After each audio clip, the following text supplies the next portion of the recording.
Olly and Suzi are young artists rapidly becoming world famous for their drawings and paintings of creatures in the wild, works of art in which the creatures participate.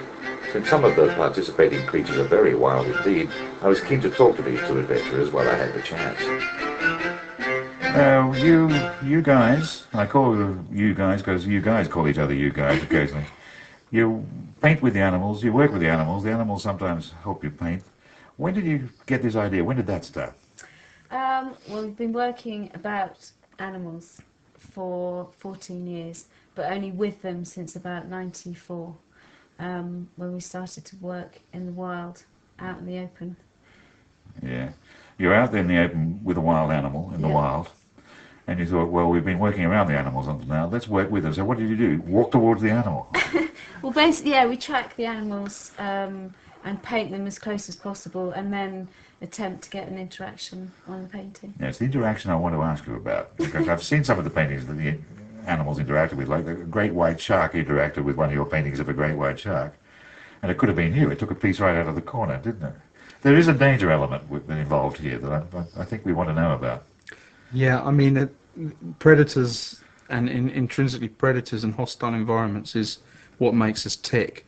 So it was not without trepidation that this sort of realization of, oh my God, okay, we've worked with lions and bears, well, now we're really going to have to work with white sharks. And Suzi summed it up quite well, really, because other animals, you've always got the opportunity to either run somewhere or run up a tree or get in a vehicle.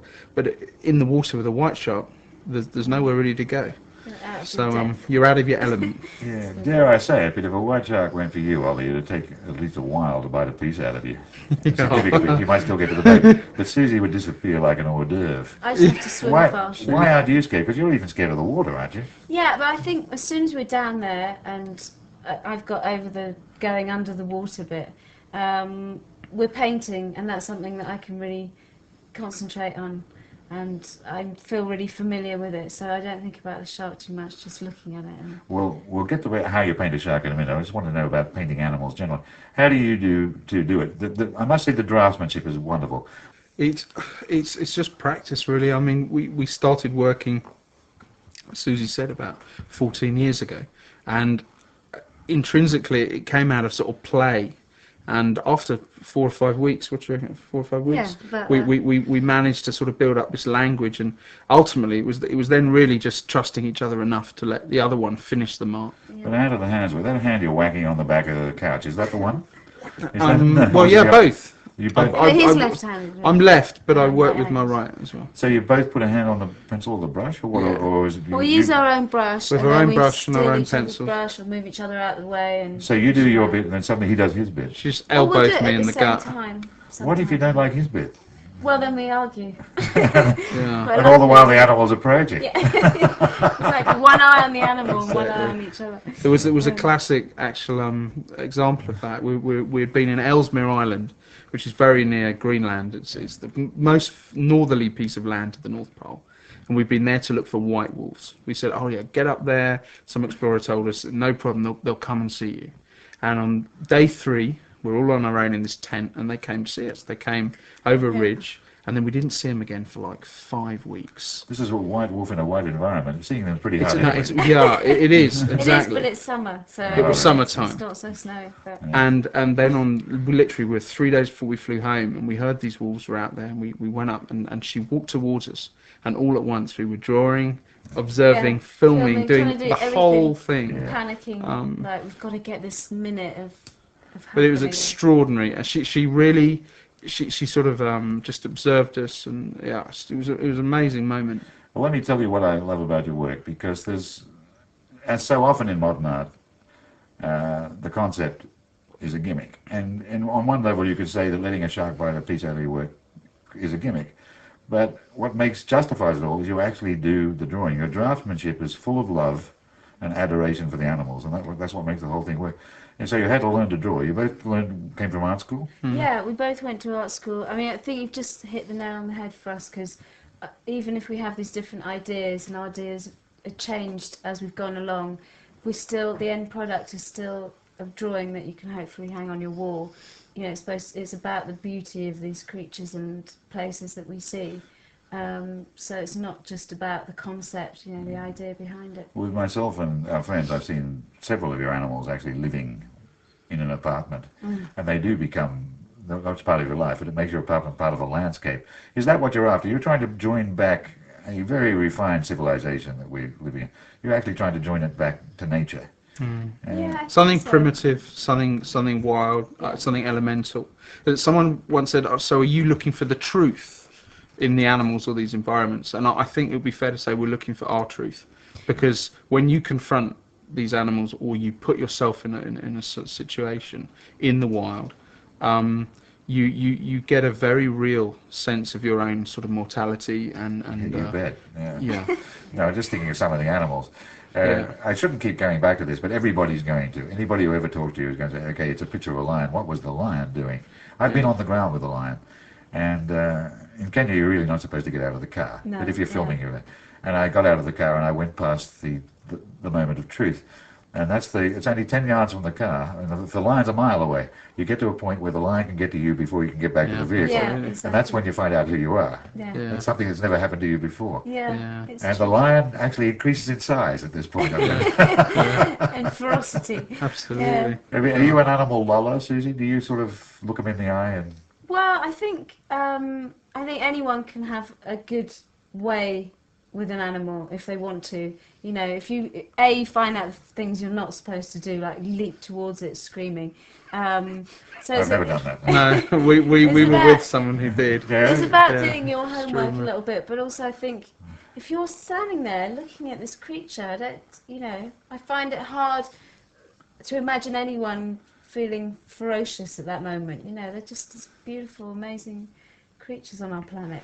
Yeah, I can remember in Kenya the rules were very strict, and one of them is that if someone got attacked, you didn't go to help and so on. You never got onto the ground with the lion. The lion might turn up in the middle of Nairobi. And what happened to this friend of yours who danced towards the animal, shouting and screaming? Well, it was actually a giraffe. Oh, right. And we were going Dutch up guy. through northern Kenya and sharing a Land Rover with these good Dutch people, and he had never been to Africa, and it was his first wild animal, and it was actually rather sweet. Yeah, he was just really excited. He jumped out of the vehicle and just screamed Bit of a brain problem, and though, just right? ran towards this very big Exactly. animal Yeah. that was quite capable of kicking him in the head. And but it was just he had no idea how You've to got react. rules for yourself, but you've got to persuade the local authorities to let you do this, don't you? You Yeah. have to get permissions and everything. We work with basically, as Suzi said, we put a lot of time into planning. We work with a lot of the great conservationists, people like Tony Fitzjohn, who was George Adamson's assistant for 20 years at Cora. We've worked with the top shark guys, the top wolf guys, the top anaconda people. So it's working with research biologists, scientists, conservationists in the field. Really, we owe nearly everything to them. Yeah. Who they help us and enable us to Very make our true. work. And you actually really have to persuade them that to let you do this, to actually Yeah. to Yeah, I actually think, approach the think animal. it's a bit strange to start with. You know, what are they doing? But they realise that we're really sincere in what we're doing, and I think a lot of them come away quite liking it. You're a dream come true in many ways, because I know when I saw the wild animals for the first time, it was a life-changing experience. Very late in my life, and all I had was a camera which someone put into my hand, because the idea in the movie was I had a camera, and I never wanted more in my life to be able to draw than when I first saw these things. And I think I know what you're getting out of it. Yeah, it's just a wonderful. Every place we go, even though we've travelled a lot, we've been to some of the places we go back to. It's still new and fresh every time. We're learning all the time. Tell me something about the economics of it, because these trips are expensive. You're all over the world all the time. You've been under the ice, you're up into volcanoes, the works. And you've got to get there and get back again. And can you do all that just out of sale of paintings, or have you got foundations helping you? Yeah, well, we've had a culmination of things. Intrinsically, I'd say 8 trips out of 10 or 7 trips out of 10, we funded them ourselves. We've been sponsored in the past. We've been funded. We've been very sort of gracious guests of people who've invited us. Just now in Nepal, we were guests of the ITNC working with tigers. So they subsidise our trip and enable us to work with their researchers in the field. So we've been really lucky, you know. But Yeah. the honest truth is, you can, at our first trips, you just get on a plane and you go and meet some people. And if you turn up in the middle of nowhere, with not very much, chances are people will help you out. You And know, also, it's coming from somewhere like London, it's cheaper to live in Africa or Much somewhere cheaper. like that anyway. but Much yeah. cheaper. Well, you're a great story because of not just for what you do, but the way you do it. And I can see why people want to make movies about it. There's a very big movie coming up. You've got an IMAX. It's being talked about. Yeah. Yeah, This would be an ideal form, wouldn't it? I actually want you to do a little movie that'll fit on my website. But you want to do a movie that fits all over the sky. Actually, I think I Yeah. prefer the little movie. Yeah. option. So, no, IMAX was something that someone approached us about it, and I think it's going to be a lot of work, but intrinsically, I think it would be a good idea. It's something. It Could be a lot of fun, I think. I think it'd be a lot of fun, and we could hit a really youthful audience. And it'll be different to Touch other kids with that. IMAXs as well, because we use a lot of music and just visuals and music, which would be lovely. How does it work with the galleries? And the first exhibition I went to of yours was a big success, but I already knew a painter quite well, a dear friend who died tragically young, Sarah Raphael, and she was the one who educated me about what a painter earns and how little a painter keeps out of the galleries. Yeah. Yeah. The gallery takes the whack, doesn't Yeah. it? Well, They do. we Take decided to 50%. leave our gallery. For that Still reason. very good friends, but no, just Not we just wanted for to do that it a reason, different I think. way. Yeah, we wanted to kind of be free to do whatever we wanted to do, as we've always been. I think it's a bad trait. Yeah. But just have the freedom moving it around and doing what We have a showing manager whoever now. we wanted to. Called Lisa Samos, and we're with an agency called Growbag. And really, Growbag cultivates us and enables us to work with a whole range of institutions, and we can work with other dealers, other galleries, the Natural History Museum. It doesn't really matter. Yeah, I wanted to ask you about the Natural History Museum because it's probably the first time that painters have actually used a museum as a hanging space. What was the idea? Because it's natural history, so it fits. Is that the idea? Yeah, I mean, Lisa asked us, she said a year ago, look, I'm your new manager, what do you want to do? And I think, ultimately, would love to do a show at the Serpentine, but realistically, the Natural History Museum for us was a perfect audience and nearly a perfect situation because of the synergy of what they're all about and what we do. And art and science is something we're really keen to kind of cohese. Is that a word? No, it ought to be. Yeah, it should be. Coherize, maybe. No, I like cohese. To make coherent. So cohese, I'll go with that. Yeah. Yeah. So, A man like you's got a right to invent a word. yeah. I'm sure you two are inventing all this stuff. I was looking around the room at all these books. I was like, I've just stepped in it. Well, you're very young, don't forget, and some of us are very old.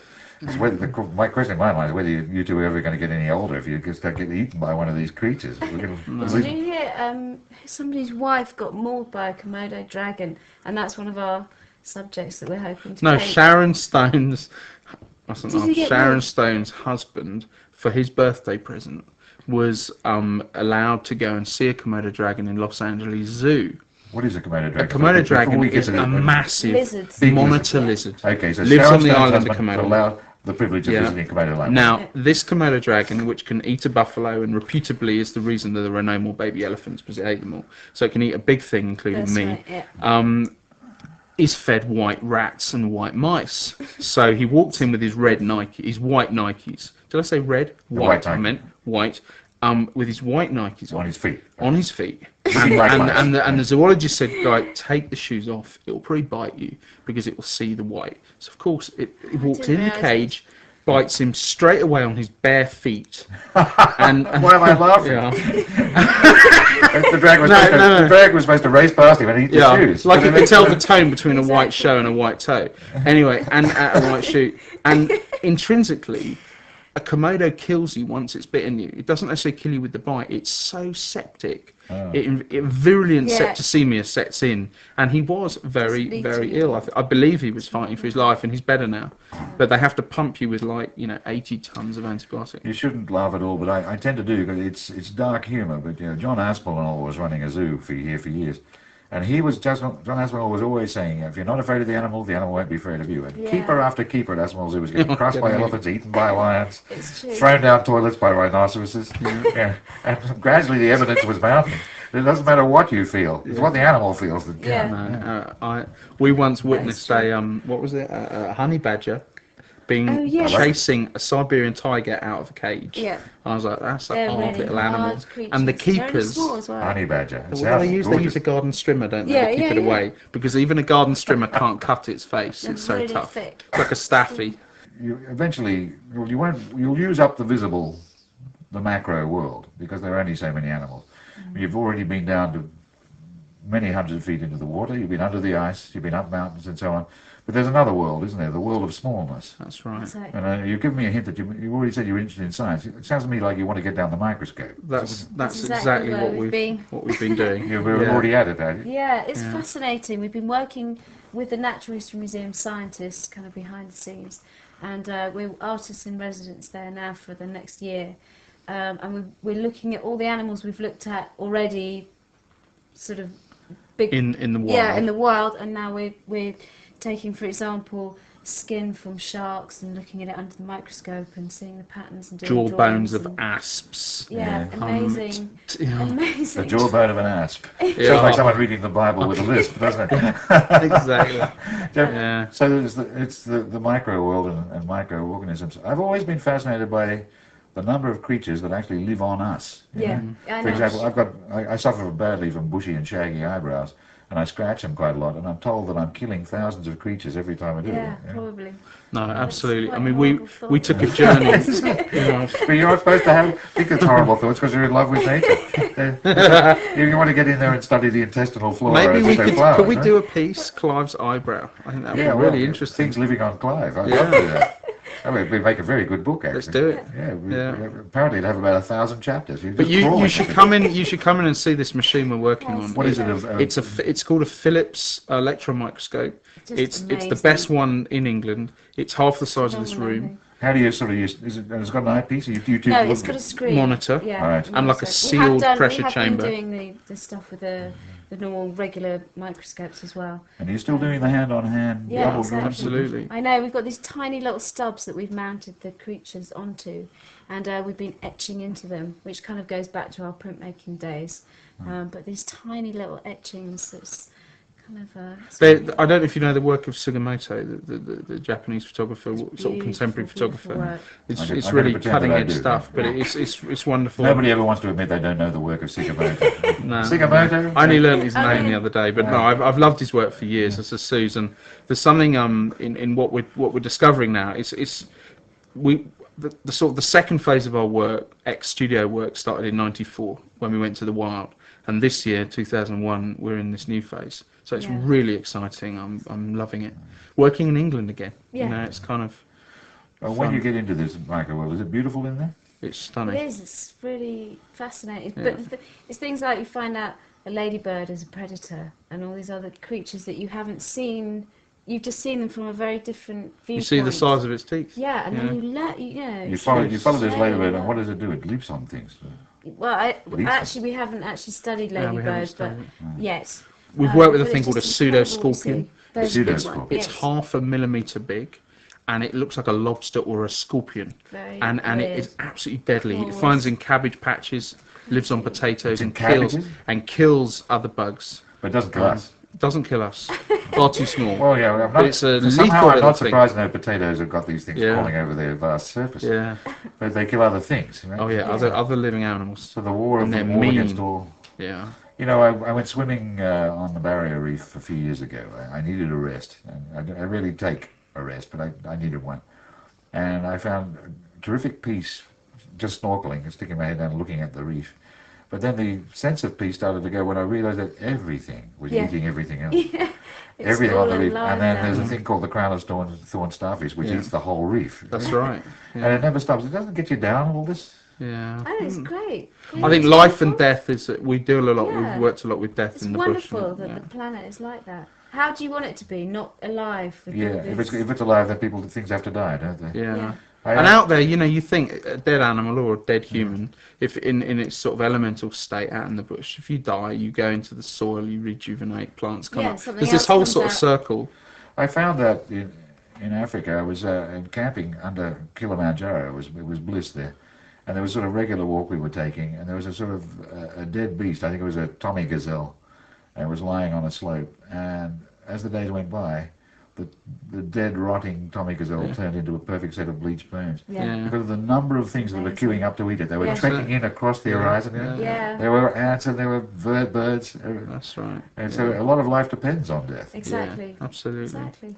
And it doesn't matter whether you, like you say, you're in Kilimanjaro, you're in Richmond Park, you're under a microscope. Nature's so vast and Or in Clive various. James's bathroom when he's cutting his Or in the eyebrows. Yeah. Yeah, there you go. And all these little creatures are crashing to their deaths like kamikazes. But you know, in an art context, it's something that hasn't been. I don't think it's given enough precedence. Animals are used a lot in art in either a very chocolate box or a abusive way, and I think the whole subject matter of nature is it's a big issue. Well, in the history of art, it was a sensation in Renaissance Italy when somebody brought the corpse of an elephant to town and they all drew it and so on. But the truth was they didn't see much. Yeah. And there are great paintings with a leopard in them, and sometimes the leopard is drawn wrong because the artist never saw Yeah, it. exactly. And because done of modern that before. communication, before you actually saw a leopard. No, Yeah, exactly. yeah. Leopards are hard to find, aren't they? Yeah, They're exactly. notoriously. Very hard. Very hard to Yeah, find. but the modern world of communications has actually made possible for you Yeah. to do things that not even Leonardo could do. Yeah. For example, he drew the horse with all legs in all different positions because he never saw a photograph that told him that the legs were off the ground all at once. Yeah. Yeah. Never in his life. And his eyes were as fast as anybody. Yeah. But they weren't that fast. So technology's a help, isn't it? It can Oh, open things. definitely. Definitely. And technology takes you down to the micro world, which just sounds absolutely Hey, and it marvelous. takes us undersea, Yeah. and it takes us into new fabrics and new clothes and new helicopter fuels can take us places. When it takes you under the sea, where you were telling me you had a new place for big sharks. I think we were in Cuba. We were watching the Tropicana nightclub show one night, and you said we found a whole new place for sharks. And there are spots all over the world which are your favourite That's right. painting grounds. Eh? Well, we've just our most recent shark trip was working in Galapagos, which I've got to say Darwin country. is the most Absolutely amazing fantastic, country. and full on. If you're an experienced diver, get out there if you can, because it's Or even if you're not, there's some beautiful other places that you can see that aren't quite as you scary. push through the fish, you push through the sharks. Yeah. You do, do you? It You do. is, it's just 500-600 of them at crowded a down time. Yeah. It's Very crowded. yeah. Whale sharks. It's like something. It's Jurassic Park. Where's the Big nearest whales. free-swimming great white to us now? In the Med. In the Mediterranean. Mm. Well, I can tell you that thing can feel my fear from here. To me, that's the nightmare because. Yeah, they do instill nightmares in you. In fact, almost everything wants to kill you. It's on the barrier reef. There's a little shell called the cone shell. Oh. You pick it up, goodbye. You Yeah. know? And it's beautiful. Yeah. It's lying there begging to be picked up. Yeah. Don't do it. Yeah. There Well, that's are a lot of gonna things to be tell afraid us something of. But for there's something primordially terrifying about the great white. It's But they are really beautiful, though. The funny thing that happened to both of us is we were scared. We got in the cages. We were still scared. We were diving a couple of hours every day. By the end of the week, I don't know if it was just because we were drawing and photographing and everything, but you're really looking at this creature, and it's so beautiful. The way it moves, everything about it, it changes your initial. And you learn ideas about it's a very selective Yeah. feeder. right. With our painting, for example, it took it a long time to make that decision. before it ate the painting. Yeah. Yeah. Yeah, but it doesn't And just it's- leap on anything that you And when it throw ate on the painting, surface. it spat out the Yeah. bit it ate.